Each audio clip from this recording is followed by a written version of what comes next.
Alright, today we're going to look at dividing rational expressions, specifically problems that don't require us to rationalize. So for rationalizing, you can worry about that later when we get to it. I'll go into it in more depth. But typically, when we're dealing with radicals and fractions, we should never have a fraction inside a radical or a radical in the denominator. So we got to find a way to fix that. And that's what we're going to work on today. So we're going to start with our first problem. Let's say we have the square root of 9/4. When it's like this, you can actually think of this as two separate radicals. The square root of 9 over the square root of 4. Much easier problem. Square root of 9 is 3. Square root of 4 is 2. So what I did is I used this property that we have the square root of a over b is the same thing as square root of a over b. Remember, with an equal sign, this works in both directions, so we can take radicals apart or we can put them back together. It depends on the problem to what we're going to need to do. All right, so square root of 9/4 is 3/2. So starting off with a simple one, let's see if you can do one of those as well. All right, so take a moment, pause the video, and work out the square root of 25 over 36. All right. So just like the last one, split this into two pieces. The square root of 25 over the square root of 36. Well, square root of 25 is 5. The square root of 36 is 6. So the square root of 25 over 36 is just 5/6. So looking at a little more complicated problem. Let's say we have the square root of 150 over square root of 6. Option 1, we could simplify. The square root of 150 is the same thing as the square root of 25 times 6. The square root of 25 is 5, and the square root of 6 doesn't simplify. So our original problem really says the square root of 150 over 6 is the same as 5 square roots of 6 over square root of 6. Those cancel, and we get 5. But there's actually an easier way. If we go back to the original, we notice that they've got them split. Usually that means put them back together. We can just say, well, this is really the square root of 150 over 6, or 150 divided by 6. Well, 150 divided by 6 is 25, so this is really the square root of 25, which gives me 5. I didn't have to go through the process of simplifying that square root of 150. All right, so let's see if you can try one like this. So go ahead and pause that video and try that problem.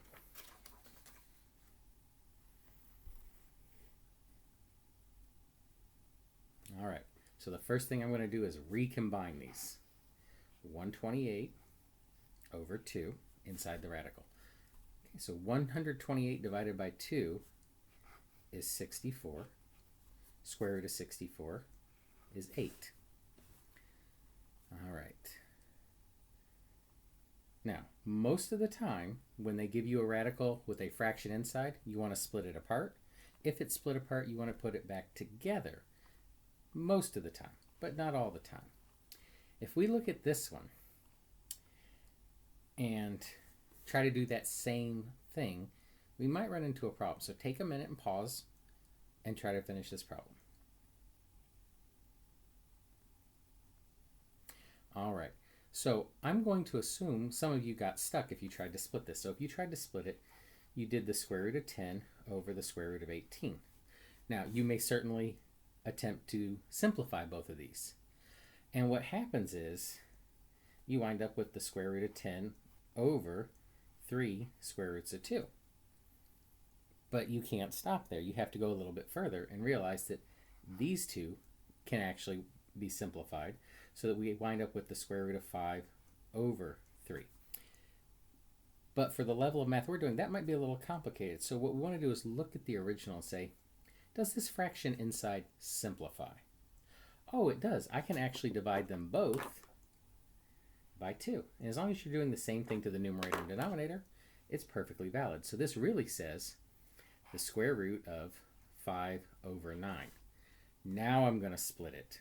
The square root of 5 over square root of 9. Square root of 5 doesn't simplify, and the square root of 9 is 3. We get the same answer, and we didn't really run into this situation, which most of you would probably run into some difficulty with, because this is new for us. All right. So we'll come back and look at some more problems like that in a little bit, but let's go ahead and look at one more example. Let's say we have variables involved. I'm still going to make the same assumptions. If it's together, I'm going to split it apart. So I have the square root of 7 over the square root of 9x to the 8th. Now this next step I'm going to write down is one you can probably do in your head, but I'm going to separate it out so we can actually see it. So I really have the square root of 7 over the square root of 9 times the square root of x to the 8th. Square root of 7 doesn't simplify. The square root of 9 is 3. So I could have from right here said, oh, the square root of 9 is 3, and then dealt with the x to the 8th. I'm just writing it here so that you can see exactly what's happening. Now the square root of x to the 8th, it's really asking you, what number do you multiply by itself to get x to the 8th? The easiest way to do that is if you remember that a square root has an index of 2. You can divide by that. How many times does 2 go into 8 evenly? 4 times. So the square root of x to the 8th is x to the 4th, which if we go back to the definition, it's what do you multiply by itself to get x to the 8th? Well, if you multiply x to the 4th times x to the 4th, remember you add exponents. There's your x to the 8th. So the square root of 7 over 3x to the 4th is our answer to the original problem. All right, so if you want to take a moment, pause the video and try this one.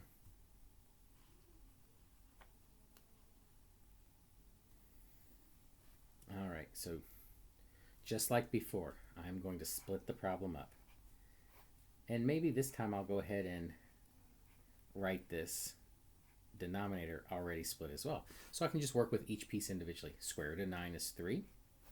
The square root of 49 is 7. And the square root of x to the 6. Remember, it's like a 2 there. How many times does 2 go into 6 evenly? 3 times. So 3 over 7x cubed.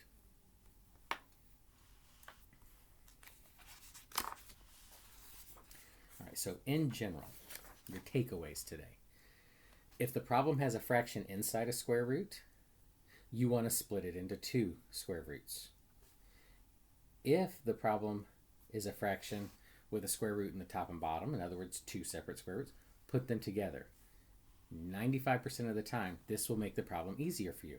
Now remember, there are exceptions, like there always are, like the example I did with the square root of 10 over 18. So do look to see if you can simplify, and if simplifying causes you to get a perfect square, that's probably the correct way to go.